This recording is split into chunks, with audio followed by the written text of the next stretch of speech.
कल इसी तरह चर्चा शुरू हुआ। खारगे जी बोल रहे थे, हमारे राजीव प्रताप जी जाकर के प्रधानमंत्री को ले आए, उनके पीछे देखा गया 4-4, 5-5 कैबिनेट मंत्री पहुंचते हैं। कल वेंकैया नायडू जी ने 1 घंटा अपने भाषण में, 1 घंटा 10 मिनट अपने भाषण में प्रधानमंत्री की फ्लैटरी या खुशामदी के अलावा कुछ नहीं किया। खुशामद ऐसा लग रहा था वो कसीदा पढ़ रहे थे, कविता पढ़ रहे थे प्रधानमंत्री के शान में कि देश से सब गरीबी दूर हो गई, किसान हंस रहे हैं, नौजवान स्टार्टअप को लेकर के अपनी रोजी बनाएंगे। लेकिन इसी देश में गुज़िश्ता साल 1100 किसानों ने आत्महत्या किया है। केवल महाराष्ट्र, सिर्फ महाराष्ट्र में नहीं, सिर्फ महाराष्ट्र में, दूसरी जगह के बारे में नहीं कह रहा हूं। हमारे महाराष्ट्र के संसद से बैठे हैं, शिवसेना के लोग आज खामोश बैठे, महाराष्ट्र के संसद खामोश बैठे, आज खामोश नहीं है, बोलते रहते हैं। इस बार आज महाराष्ट्र में गुज़िश्ता साल 1100 इस 2 महीने में 200 किसानों ने आत्महत्या किया है। आज इस देश में हमारे अरुण जेटली जी बैठे थे, जयंत सिन्हा जी ने ऐलान किया कि हां, जो एनपीए हुआ है बैंकों में, आज जो रुपया लोगों ने डुबाया है, सुप्रीम कोर्ट ने तालिका मांगा है कि हमें लिस्ट दो किन लोगों ने किया है। ये सब बड़े लोग हैं, धनी लोग हैं, पूंजीपति हैं। लेकिन इस देश में जो किसान आत्महत्या करता है, उसके 7 दिन के अंदर बैंक के मैनेजर किसान के घर जाकर के कहता है कि हमने तुमको लिया था। उसकी बेबी और बेटा कहता है कि हमने लोन नहीं लिया था, मेरे पिताजी ने काश्तकारी के लिए लोन लिया था। कहा नहीं, तुम्हारे नाम में है, तुम्हारे पिता के नाम में है, तुम्हारे शहर के नाम में है, ये रुपया हमें वापस करना है। ये बैंकों का हाल है। और हमारी सरकार इस साल 1,04 करोड़ रुपया जो बैंक से लूटा गया है, और वही लोग महाराष्ट्र में अगर कारोबार में फेल होते हैं, उत्तर प्रदेश में उनका कारोबार जमा है, वही मशूरा देते, वही लोग दिल्ली में फेल होते हैं, हैदराबाद में बड़ी इंडस्ट्री के मालिक हैं। हर 3 महीने रजिस्ट्रार और कंपनीज में जो अकाउंट जाता है, किसी का 30% कारोबार में फायदा होता है, किसी का 25%। ये रिकॉर्ड है। सरकार ने किस तराजू के तहत ये फैसला किया है कि 1,04,000 करोड़ रुपया हम माफ कर देंगे। ये हमें टोटल 6 लाख करोड़ है, उसमें अभी किया है, एसेट उसमें किया है। आज 50% बड़े लोगों ने बैंकों का रुपया मारा है, बैंकों को लूटा है। आज छोटे कारोबारी, सरकार ने कभी पूछा है कि भाई आपका कारोबार कैसे बंद हो गया? बिजली की कीमत में दिन ब दिन इजाफा होता जा रहा है। हम कह रहे हैं we are self sufficient in energy, लेकिन जब बिजली, हमारे छोटे कारोबारी, एमएसएमई, छोटे उद्योगपति, उनके साथ जो मसले हैं, रॉ मटेरियल नहीं मिलता है, चीन से माल यहां आ रहा है, वो चीन के मालों से कंपटीशन नहीं कर पाते और उनके कारखाने में ताला लग जाता है। आज इसे सरकार नहीं देख रही है। Dumping ground, anti dumping rule बना करके रोकने की कोशिश की गई है, लेकिन वो माल चाइना से दूसरे विदेशी मुल्कों में जाता है और वहां से भारत आ जाता है। सरकार नाकाम है। तो हमारी छोटी इंडस्ट्री लाखों की तादाद में दम तोड़ रही है, एमएसएमई दम तोड़ रहा है। आज सरकार उसके बारे में यहां कुछ नहीं है कि हम छोटे कारोबारियों के साथ, छोटे उद्योगपतियों के साथ हम हैं। आज कहा जाता है एमएसपी किसानों को, लेकिन उसे नहीं मिलता है। किसान जो उत्पादन करता है वो मार्केट में जब जाता है वो दाम नहीं मिलता है। ये सरकार जानती है। आज हमारे फाइनेंस मिनिस्टर ने कहा कि नहीं, हम तमाम सेक्टर को अलग अलग देख रहे हैं, वो बड़े लोगों को देख रहे हैं, छोटे लोगों को नहीं देख रहे हैं।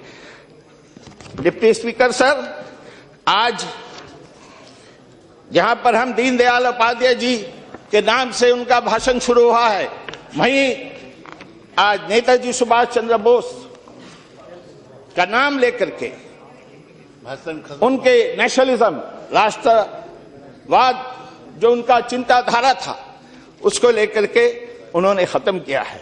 हमारे देश में राष्ट्रवाद आज इस 2 सालों में कौन कह रहा है? ये सुल्तान अहमद नहीं कह रहा है, ये तृणमूल कांग्रेस नहीं कह रही है। नेशनल माइनॉरिटी कमीशन के secretary, additional secretary, all India national minorities conference चेयरमैनों का कॉन्फ्रेंस था, उसमें अजय कुमार कह रहा है, हमारे मंत्रीगण नजमा हिप्तुल्ला और नकवी साहब बैठे थे।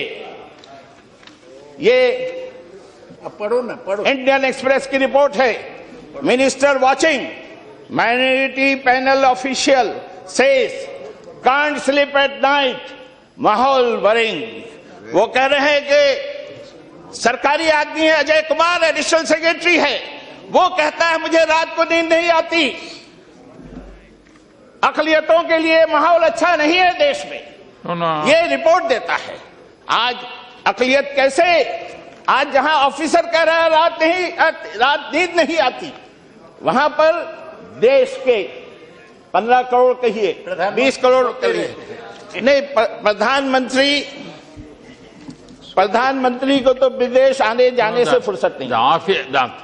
आज the officer's name does not go. अच्छा, माइनॉरिटी कमीशन के additional secretary, I will place it before you deputy speaker sir, the paper cutting from the, आज ये हाल है और नेशनलिज्म की दुहाई दी जाती है।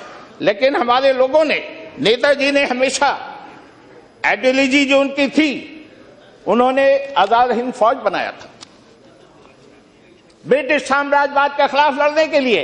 दाहिनी तरफ जनरल शाहनवाज हुआ करते थे, बाएं तरफ प्रेम सैगल हुआ करते थे। ये नेताजी सुभाष चंद्र बोस का चिंताधारा था।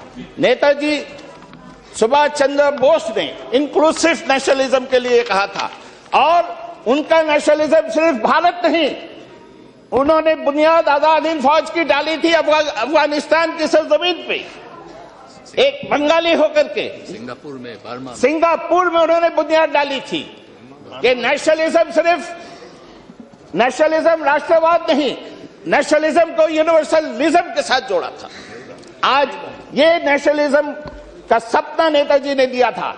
आज का नेशनलिज्म आप बात नहीं कर सकते, बयान नहीं दे सकते, आप क्या खाएंगे उसका फैसला भी आरएसएस करेगी, उसके लोग करेंगे घर घर जाकर के। ये नेशनलिज्म नेताजी का सपना नहीं था, ये नेशनलिज्म जवाहरलाल नेहरू का सपना नहीं था, ये नेशनलिज्म महात्मा गांधी का सपना नहीं था, आज रविंद्रनाथ टैगोर का सपना नहीं था। वो जापान में जाकर के नेशनलिज्म की बात की थी, वो पूरी दुनिया में भाईचारा फैलाया था। आज पार्लियामेंट में जब आप इंटर करते हैं डिप्टी स्पीकर सर, पार्लियामेंट की दीवार में चश्मा है, पत्थर काट करके लिखा गया है वसुदेवा कुटुंबकम, the whole universe for human being, there are no geographical boundaries of humanity. मैं कहूंगा आरएसएस के भाइयों से, आरएसएस के प्रचारक से, वो दीवार में जाकर के काले रंग लगा दें कि नहीं, ये हम नहीं चाहते हैं।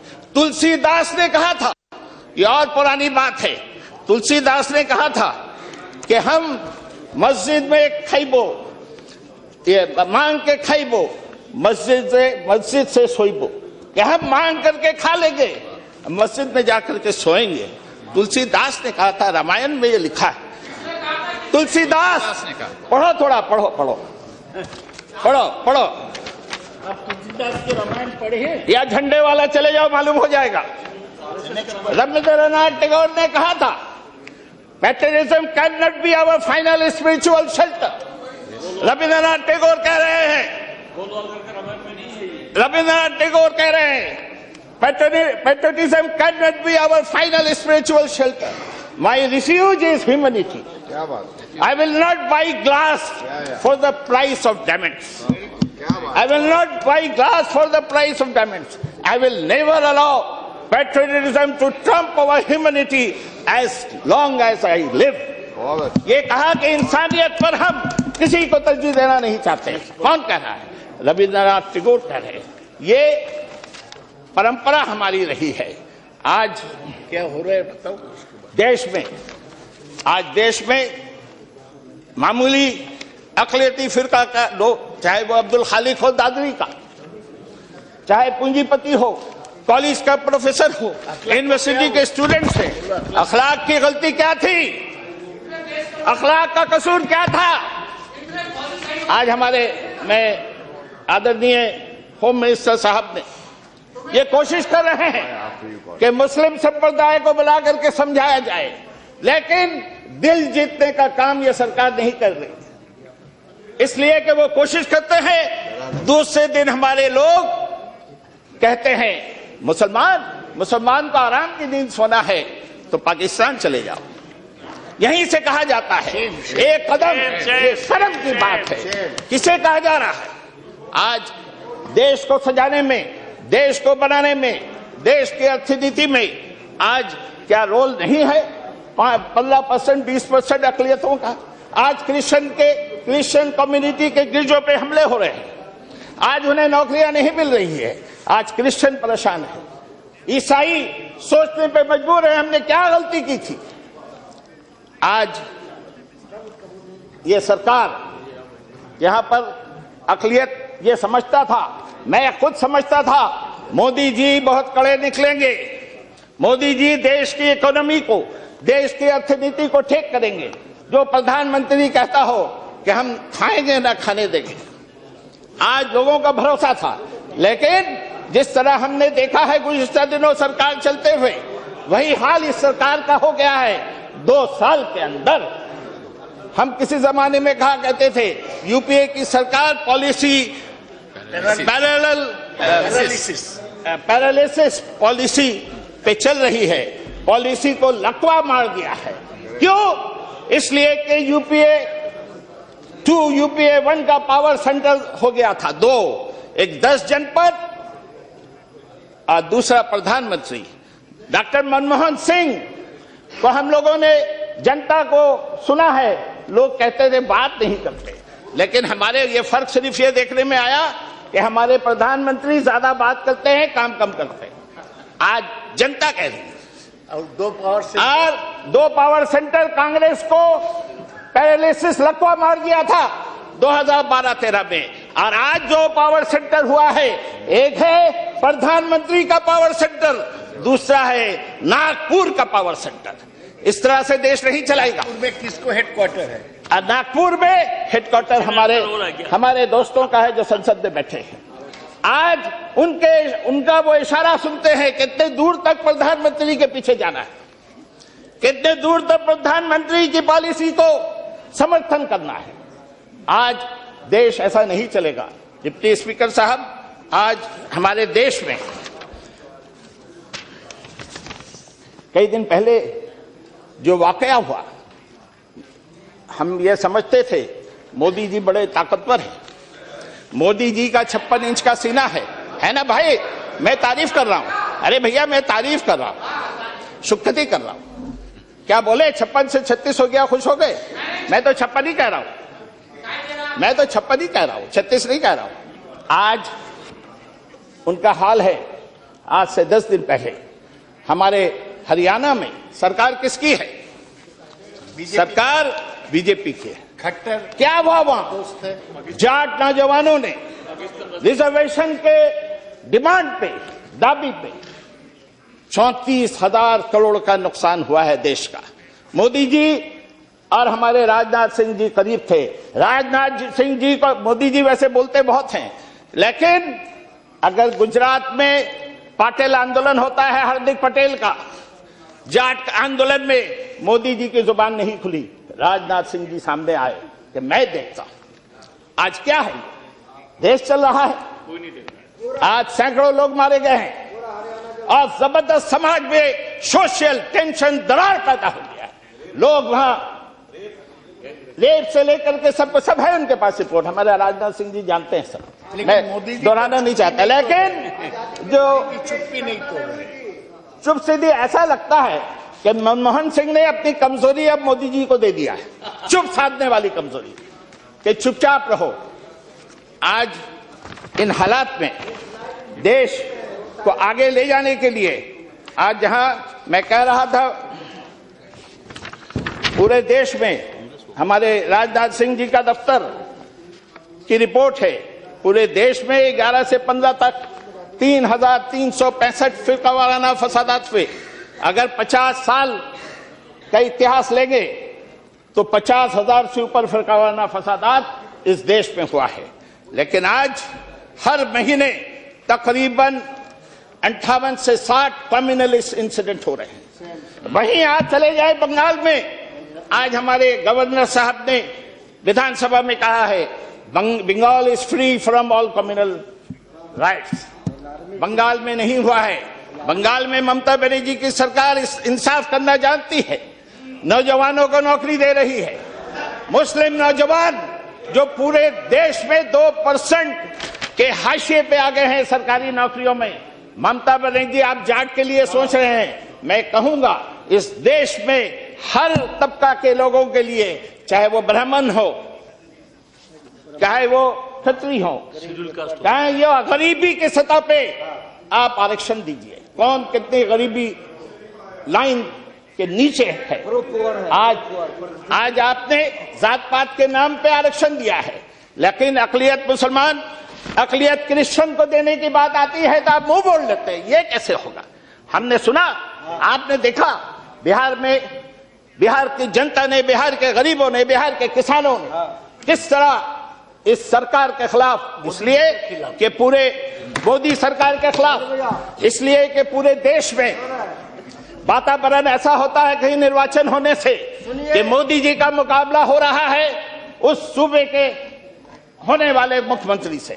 आज क्या है, हमने कभी नहीं देखा इंदिरा जी तमाम सूबे में जाकर के मीटिंग कर रही है। हमने कभी नहीं देखा कि राजीव जी स्टेट के इलेक्शन लड़ रहे हैं। हमने कभी नहीं देखा विश्वनाथ प्रताप सिंह दूसरे सूबे में जाकर के कौन चीफ मिनिस्टर होगा। और मोदी जी जब जाते हैं, मोदी जी निर्वाचनी सभा में जाते हैं, उनके साथ ट्रंक रुपया होता है। ट्रंक लेके जाते हैं, बस्ता लेकर के जाते हैं, बैग लेकर के जाते हैं, बैग लेकर के जाते हैं, बैग लेकर के जाते हैं, ऐलान करते हैं, ऐलान करते हैं। बोलिए बोलिए। वैसे उपाध्यक्ष आदर करता हूं, लेकिन लोग कह रहे हैं, देश कह रहा है, अगर वो विदेश में रहते, जब हरियाणा का वाकया हो रहा था, मैं कुछ नहीं कहता, हरियाणा से 30 किलोमीटर की दूरी पे दिल्ली नगरी में वो बैठे थे, हरियाणा जल रहा था, लोगों की तबाहियां हो रही थी, आज देश का नुकसान हो रहा। आज राजनाथ सिंह जी के मैं आदर करता हूं, देश सुनना चाहता है मोदी जी क्या निर्णय ले रहे हैं। जो प्रधानमंत्री हर 15 दिन में मन की बात कहे, हर 15 दिन में, मैं 2014-15 की बात कर रहा हूं डिप्टी स्पीकर साहब,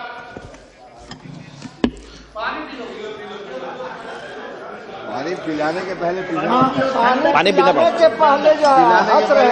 डिप्टी स्पीकर साहब, आप भी हम लोगों के साथ पानी पिया करते थे, मंत्री महोदय। डिप्टी स्पीकर साहब, डिप्टी स्पीकर साहब, तो चलेगा। मन की बात मैं सुना करता था 2014-15 में, पूरा देश सुनता था, आज कोई नहीं सुनता है। बोलते हैं, बच्चे बोलते हैं, बड़े बोलते हैं, मोदी जी का बकवास चल रहा है, मोदी जी बक रहे हैं, मोदी जी का नाटक हो रहा है। आज इस सरकार ने मोदी जी को किस जगह ला खड़ा किया? आज सरकार के लोगों ने, आरएसएस ने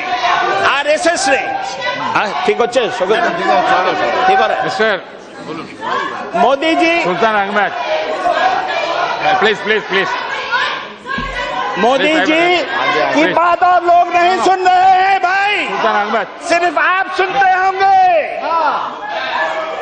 Modi ji you address the chair. 19 महीने पहले Please, you जब वो listen to- प्रधानमंत्री बने थे, You listen to me. You want to say something? Please. No, no. Please. No. I request the time let the Sir, tone will be somewhat. कल 1 घंटा इसी सदन में डिप्टी स्पीकर सर आप बैठे थे, आपने वेंकैया नायडू जी की कसीदा सुनी है ना? वेंकैया नायडू जी की कसीदा सुनी है? हमारे रमेश भदौरी जी नहीं हैं, वो नायडू जी के पीछे बैठे थे। रमेश भदौरी जी ने अपोजिशन के लोगों को बोलने नहीं दिया, तो आप मैं कहूंगा उनको बुलवा लीजिए, रमेश भदौरी जी को बुला लीजिए, मैं वेलकम करूंगा। You address. वो बैठे थे to the point. सर, आपने देखा है क्या? तो आज अगर ये भाषण में अगर मोदी जी का जिक्र हो, हमारे कैबिनेट मंत्री अगर मोदी जी 1 घंटा 10 मिनट में, मेरे ख्याल में 1 मिनट बाद अगर हो, हाँ सदन थे, आज प्रधानमंत्री को जो उन्होंने सर्टिफिकेट दिया है, मेरे ख्याल में ये सर्टिफिकेट जो है ये अगर छपना जाए तो 2019 आ जाएगा डिप्टी स्पीकर साहब। और देश की जनता की जो बदहाली है, जो दीवारें में जो हम देख रहे हैं, आप खुद देखेंगे 2019 में इनका क्या, अवाम और जनता जो चाहती थी, हमारा प्रधानमंत्री महापुरुष है, इसमें खुश है तो महापुरुष, हमारा प्रधानमंत्री खुश है तो, लेकिन धोखा दिया, महापुरुष धोखा दिया। लेकिन महापुरुष उन्होंने क्या कहा था गरीबों के लिए? काला धन हम वापस लाएंगे। भारतवर्ष की जनता को इंतजार था, गरीब किसान, गरीब मजदूर रोजाना बैंक मैनेजर से जाकर के पूछा करता था, मैनेजर साहब हमने जन धन योजना के तहत मोदी जी के कहने पे हमने अकाउंट खोला है। आज हो गए 19 साल, 19 महीने, 19 महीने में उस गरीब किसान के हित में, वो गरीब मजदूर के बैंक अकाउंट में 15 रुपया भी नहीं आया, 15 रुपया भी नहीं आया। आप लोगों को मिला है? हमारे सज्जन स्वामी जी बैठे हैं, हाथ जोड़ करके कहूंगा आपके अकाउंट का क्या हाल है? हाथ जोड़ करके निवेदन करूंगा, सदन को बता दें आपके अकाउंट का हाल क्या है। नहीं, बोलिए क्या कहना चाहते हो मुझे? 15 लाख रुपए में से कुछ आया आपके अकाउंट में? नहीं, ब्लैक मनी, काला धन जो विदेश में होना था, चाहता है ये बताओ। विदेश में काला धन था, आया है? सुनिए, बीमा बनने के बाद होता है स्वामी जी, जिंदा रहने के लिए, रोटी खाने के लिए हमें पैसा चाहिए, बीमा नहीं चाहिए। बीमा मरने के बाद होता है, बीमा जिंदा रहने के लिए नहीं है। आज नहीं आया है। आज मेरे डिप्टी स्पीकर सर जी, अच्छा नहीं, अच्छा लग रहा है, भलो लग रहा है। आज इस deputy speaker sir, Please wind up. Please wind up. आज देश में, अरे मेरा तो टाइम है deputy speaker sir, Please wind up. Please. I have time, अभी टाइम हुआ No, I नहीं। have received. No, not Deputy minority. Speaker, sir. Minority, majority is not involved in speeches. That time is time. Deputy speaker sir, हाँ. अगर मोदी जी को कुछ कहें इन्हें बुरा लगता है, तो क्या मैं राजनाथ सिंह जी के बारे में कुछ कहूं? राजनाथ सिंह जिस क्षेत्र से संसद के सदस्य हैं, लखनऊ पड़ता है, और वहां के मुसलमान 2 लाख की आबादी है, बड़ी इज्जत करते हैं हमारे होम मिनिस्टर की। लेकिन वहां के बेकार नौजवानों का दशा आप देखें, वहां की औरतों और बस्तियों का दशा आप देखें। तमाम काम होता है बनारस में, इसलिए प्रधानमंत्री का क्षेत्र है। तमाम काम होता है अहमदाबाद में, गुजरात में। प्रधानमंत्री, देश की जनता ने ये नहीं मारा था। देश की जनता 2000, देश की जनता, डिप्टी स्पीकर सर, उन लोगों को बोले, देश की जनता चाहती थी, देश, हाँ,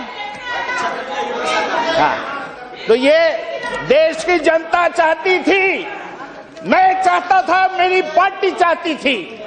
आज ममता बनर्जी का काम फूड सिक्योरिटी एक्ट में 7.5 लाख, राजनाथ जी, लोगों को जोड़ा है। 7.5 करोड़ लोगों को, 10 करोड़ की आबादी है, 7.5 करोड़ लोगों को राशन देना शुरू हो गया है। 2 लाख रुपया चावल, 2 लाख रुपया गेहूं।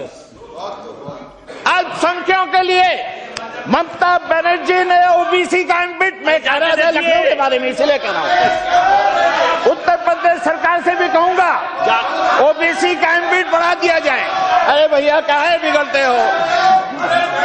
अरे मत बिगड़ो यार, अरे मत बिगड़िए। Speaker sir,